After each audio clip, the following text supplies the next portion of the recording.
just reach for these people who made BBM presidency possible, for them to come out now and nagmamalinis at sila yung parang nagte-take up ng cudgels for, anti-corruption kuno, or mga, good governance kuno, or statesmanship, and, competent leadership kuno, yung mga ganyan, di ba? But going back to this, mga kamets, the reality is, Duterte's are a factor.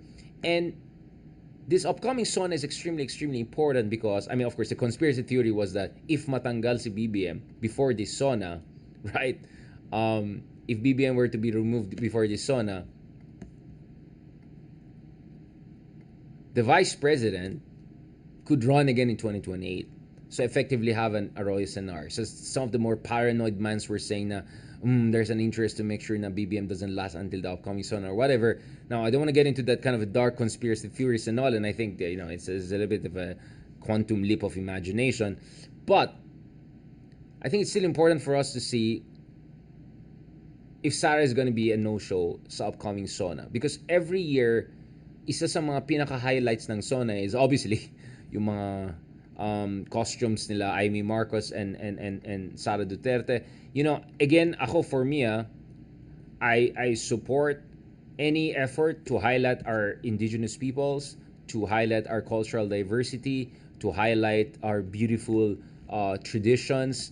I come from Baguio. I love Cordillera culture, etc. But at the same time, I want to make sure, hopefully, if politicians are wearing yung mga ganon, make sure hindi lalabas na cultural appropriation, and you have to embody it. In fairness naman kay Sara Duterte, I think her constant usage of the term shukran, which is Arabic for thank you, is perhaps her way of, paying homage to our Muslim brothers and sisters. I appreciate that. But nevertheless, I also understand if some people are raising concerns about cultural appropriation and all. Kasi kung ikaw ay hindi galing sa isang kultura, obviously, and then susuotin mo yung mga traditional costume nila, ang tanong dyan is, what made you earn it?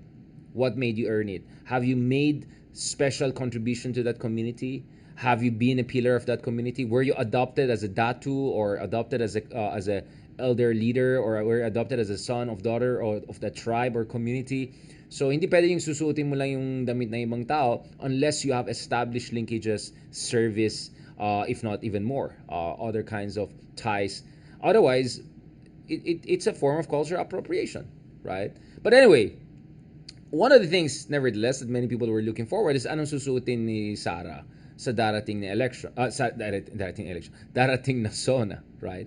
But now that she's out of the cabinet, and now that it's more or less clear to everyone that wala na ang dapat nagsabay na lang sila nung ganyan siya.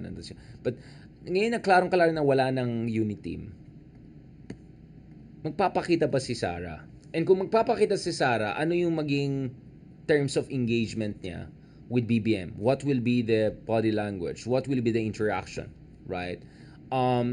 Is she gonna say anything? Is she gonna express discontent? Is she gonna raise her eyebrows if Marcos is gonna say something na hindi tugma sa gusto ng mga Dutertes? Lahat ng mga bagay na yan. But interestingly, now there's another possibility na hindi magpakita at all si Sara Duterte sa Sona, which would be quite interesting because, remember, if I'm not mistaken, up until a certain time, si Lenny also regular siya sa diba, sa Sona. Although I remember there was one time na she joined Sona na via, parang naka-laptop na siya. So, if Sara were not to attend this Sona, it more or less would replicate yung time na si Lenny parang hindi na welcome, or hindi na siya kasama, or definitely hindi siya front row na doon sa Sona. Because let's be honest, the Sona is essentially kind of a frozen picture of the power hierarchy in the Philippines, right? Doon mo na makikita yung who's and who. Of course, hindi kasama yung mga katulad natin na simpleng tao na pero baka mas may K, but hindi na yun ang issue. Ang issue dyan is yung mga naimbita dyan and their order of sitting, their kung saan sila sa, it reflects where they are in the pecking order. Essentially, it's a picture of Philippine political pecking order. Yun po yung Peking, hindi yung Peking, Beijing, China, pecking order sa Pilipinas. So her not attending kinda is also a symbol of the Dutertes no longer being part of the essentially ruling coalition, ruling regime, no? So actually, based on the latest report we're seeing right now, the House of Representatives is still awaiting yung confirmation from the Office of the Vice President on whether mag-attend siya sa upcoming Sona or not. At sobrang malapit na, barely 2 weeks from now, there will be Sona. Actually, less than 2 weeks, 22nd siya. So only 13, 14 days from now, yeah, almost 2 weeks, magkakaroon ng Sona. So you would imagine by now, klarong-klaro na sinang pupunta sa Sona or hindi. In a press briefing, House Secretary General Reginald Velasco said na wala pa silang, they have no word from the Office of the Vice President. Although nag-send out ng letter nung isang araw, although he noted that the deadlines are flexible for high-ranking officials kasi sobrang high-ranking siya, pwede siya magbiglang mag-yes ng final day. But I think us not knowing whether she attends or not, it's already quite telling in itself. It's a telltale of ano nang kalagayan ng unit team or wala. Anong kalagayan actually politika natin kasi wala naman talagang unit team. So ayon kay Velasco, we're still waiting for the confirmation for the Vice President, but we heard word that the Office of the Vice President will confirm supposedly today whether the Vice President attending or not. So we'll just make an announcement on this as soon as we get confirmation. We have much leeway doon sa mga VIPs. They can confirm at the last minute or they can cancel at the last minute. That's the privilege of VIP guests. We cannot impose any deadline to VIPs, but for some other guests, we have a strict deadline. I thought everyone's VIP going there. Our initial deadline was June 25. So we're 2 weeks removed from the deadline for sino mang attend or hindi. And yet wala pa rin confirmation from them. But of course, sabi niya, we're very flexible with the VIPs and high-ranking officials. So, let's see. When asked who among the past high-ranking officials ay na-confirm, Velasco said 3 former vice president will not attend. I thought mag-attend sila. So, hindi mag-attend si Len Robredo, Jeja Marbina, at Noli De Castro. Okay, I thought mag-attend sila. That would be quite something. Like Lenny there and then Sara not there. So, Vice President Duterte's father, Duterte obviously has not confirmed his attendance or non-attendance. Isa pa yung nagkakaren. Velasco added that former President Joseph Estrada, Mr. Weather lang, has also not confirmed his attendance, while former President Arroyo can stay in the legislature's area as she's current representative of Pampanga's 2nd District. So sabi niya, we're inviting all of these former president, former vice presidents, former Senate presidents, and former speakers. O kasama niyan si Mig Zubiri. And so far, we have not received confirmation from the former President Dugyong. So mukhang yung iba na-confirm niya. We're just waiting for the few offices, vice presidents of the constitutional commissions, COMELEC, and waiting if all the commissioners will be attending. But so far, we have confirmation from the chairman of COA. Yun yung institution na parating sabi na malinis talaga yung office ni Lenny, but we're not sure whether all the commissions will be attending. So I think this is one of the things we have to watch. We already saw Digong playing Karen with the whole Sona thing. Remember yung nag-pass down ang power si Digong to Marcos that day na nagkaroon ng transition in power, hindi na nag-attend si Digong at sabi niya busy siya, umuwi na lang siya sa Davao, diba? But at least Sara was there.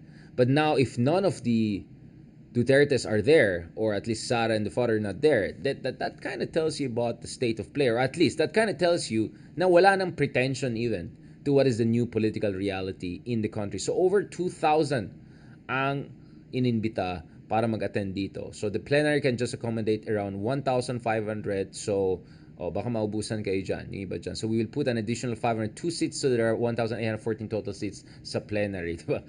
Kasi alam naman natin, di ba? Yung mga iba dyan, gagamitin naman nilang Sona para mag-rampa-rampa sila. Who are you wearing? Fashionista, whatever. But, for me, even more dramatic than the non-attendance of Dutertes in this upcoming Sona, which I'm sure will be one of the big stories of the Sona this year, especially as Marcos will likely touch, but in a very BBM way, on yung mga hidwaan nila, on internal divisions, and probably also some of his dismay with some of the things that happen. Although BBM being BBM, he'll try to probably be nice and all of that. But you never know. He might say something. Especially if Sara is a no-show. Kung dead man si Sara at snob si Sara, you might see maybe BBM saying something. To the effect na, I'm extending an olive branch para sa bayan. Hanash, ekbang, and then sasabihin niya, nevertheless, ito, ganyan. So, he's gonna split the difference that way. Yun yung sense ko when it comes to his final speech. Now, for me, the bigger drama though is what's gonna happen in Davao itself. It's not what's gonna happen in Manila. It's not what's gonna happen sa Sona. It's what's happening in Davao right now as we speak. Because if you are a Duterte, perhaps your worry is not necessarily whether you're attended. I mean, Pulong will be there, di ba? Kasi member naman siya ng legislature. But generally, if you're a Duterte right now, probably you're looking, you know, behind your back. You're checking out what's going on in your own bailiwick. Because, base sa nakita natin, medyo umiinit ng labanan ngayon sa Davao. So there's this fantastic article by Rappler, Old Davao Rivalry Resurfaces as Duterte and Nograles' kids face off over ito yung DSWD funds na allocated dapat sa Davao. There's some issue about that. Now, just before going there, let me quickly give you a background dito sa whole... Kasi, alam ko, pag hindi ka familiar sa Davao or familiar sa Philippine politics for that matter, you'll just assume that, Davao is Duterte, right? In the same way na if hindi ka dalipasa sa LGU politics, local politics, iisipin mo mga Marcoses lang sa Ilocos Norte. You'll forget that they're the Fariñases, for instance, right? So actually, medyo similar in dynamic nito eh. Now there's a more dominant, obviously the Marcoses, but the Fariñases were always a factor in Ilocos politics, right? And the Ilocos are obviously mga Singsons yan. So Davao also actually, there's a kind of a parallel to that, the kind of a Marcos Fariñas one. This is the Nograles Duterte one, right? So, ang competition sa pagitan ng mga Nograleses and Dutertes could be traced all the way back to the 1990s, no? And that rift could get more intense kung totoo itong rumors, or baka more than rumors, na may Nograles na tatakbo na for mayor of Davao, right? So now let's see. So there's all this conversation na tatlong Duterte ang tatakbo sa Senate. Sabi ko, okay, good. So sino mag-mayor? Or who will make sure that the office of mayor will not be lost to the other side, right? So going back to these guys, actually, yung rivalry began when Prospero made an unsuccessful bid for Davao's mayoral post against the future president. This is Nograles, no? Prospero Nograles. A challenge he repeated also in 1998 against Duterte's mayoral bet and vice mayor Benjamin de Guzman. So, 1990s, early 1990s pa lang, may effort na to make sure na hindi lang mga Dutertes in charge sa Davao. After serving as the leader of the House of Representatives, si Prospero Nograles, for 2 years during the Arroyo administration. I remember these years because I was also working in the Congress back in the day. Si Prospero ran again for mayor in 2010. And this time, of course, he's coming back as as a Speaker of the House. So meron siyang, I remember very well when Prosper Nograles, he was quite a dominant, authoritative Speaker of the House. You may have disagreements with how he handled things, but from what I understand, he was a pretty astute politician. He could navigate yung political fault lines. He could keep different factions happy. He was quite articulate. I think he was very, very switched on, 100%. He knew his portfolio. He knew his challenges. And so, if I were Duterte, medyo mag-worry ako if you're up against this person, no? Obviously, he was not successful, and in 2010 actually, he ran not against Digong anymore, but he ran against Sara Duterte. So natalo siya ng tatay, natalo siya ng anak. Nevertheless, as you know, the Nograles is at least a certain part of Davao. They have had more or less consistent representations from. Some of the Nograleses later on would actually try to build the kind of their own unit team from Davao. In fact, one of them will be a cabinet secretary, who we interviewed, of course. So actually, nanalo si Digong bilang presidente, nagkaroon ng reconciliation. At yung late speaker's son, si Carlo, became cabinet secretary during Digong's administration, and we actually interviewed him. Pretty smart guy, very techy, very geeky guy, and he has continued serving as chairperson of the Civil Service Commission under President Ferdinand Marcos Jr. After the 2022 elections, though, medyo umiinit na naman itong frictions na ito, and we see as the frictions between House of Marcos and House of Duterte increases, it also is paralleled on the other side. So may reverberations yung awayan at the national level dun sa long-running competition, dynastic competition dun sa baba, no?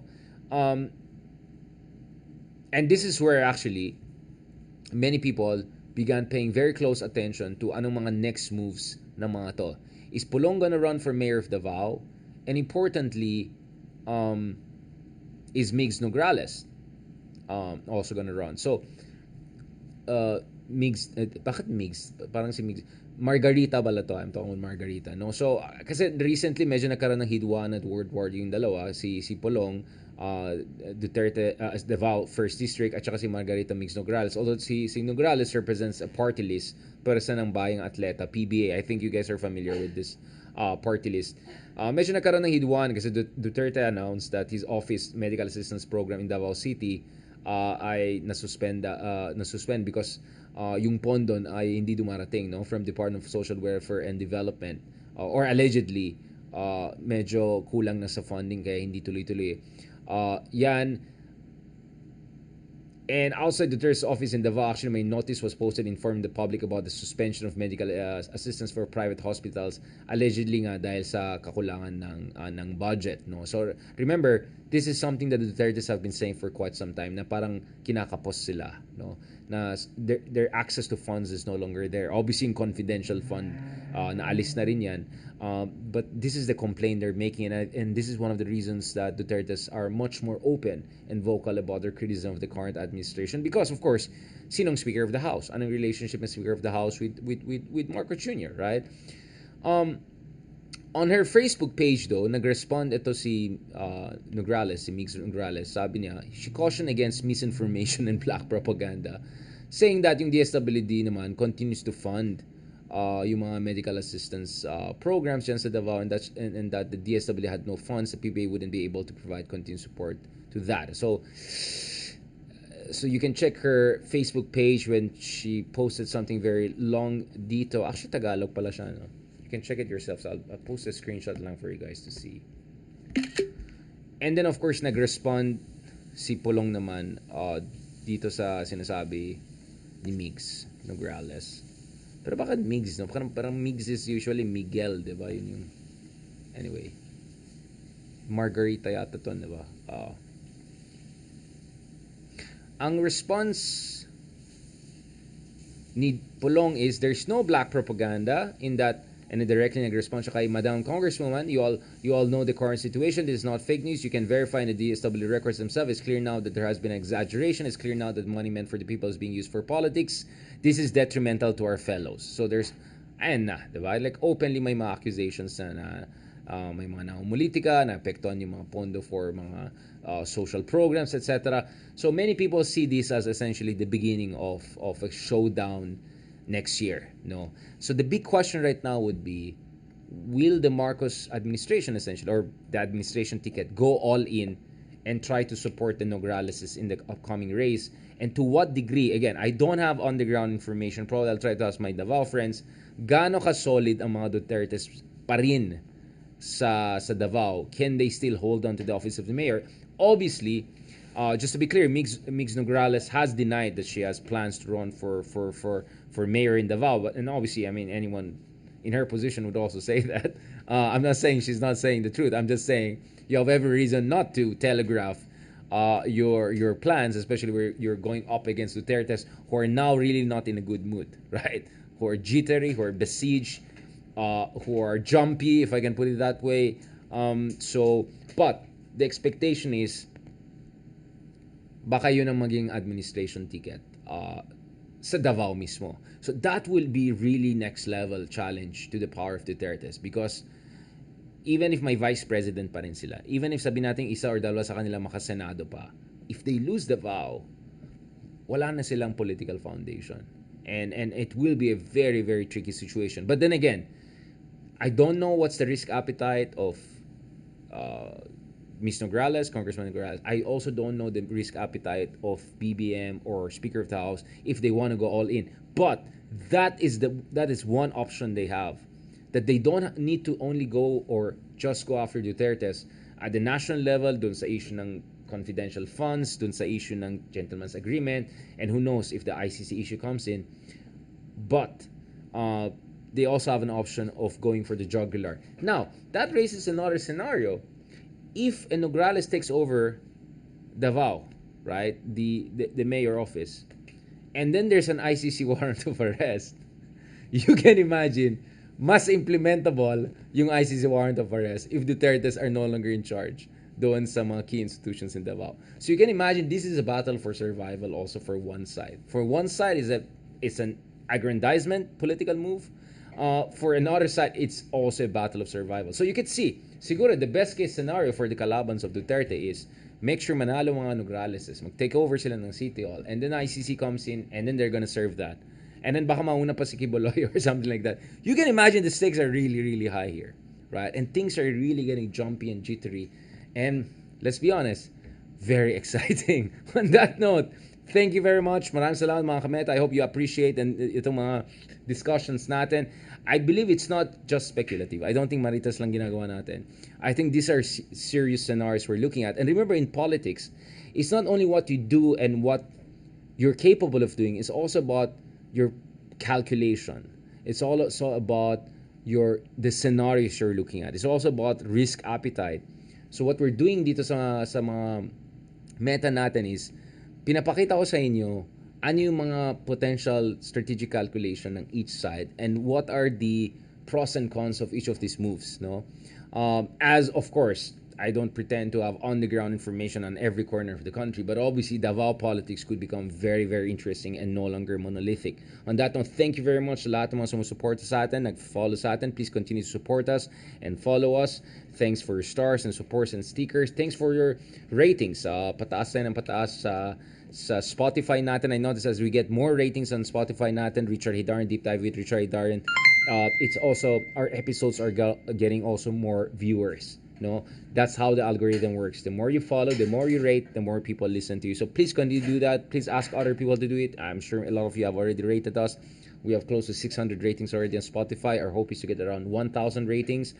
Also on Apple Podcasts, just a rating would appreciate para lang ma-reflect ito. But most importantly for now, ito sa YouTube natin, we want to get the 100,000 threshold para lang ma-check na natin yung account natin para alam ng tao legit yan at hindi yan fake. On that note, thank you very much. God bless and talk to you soon.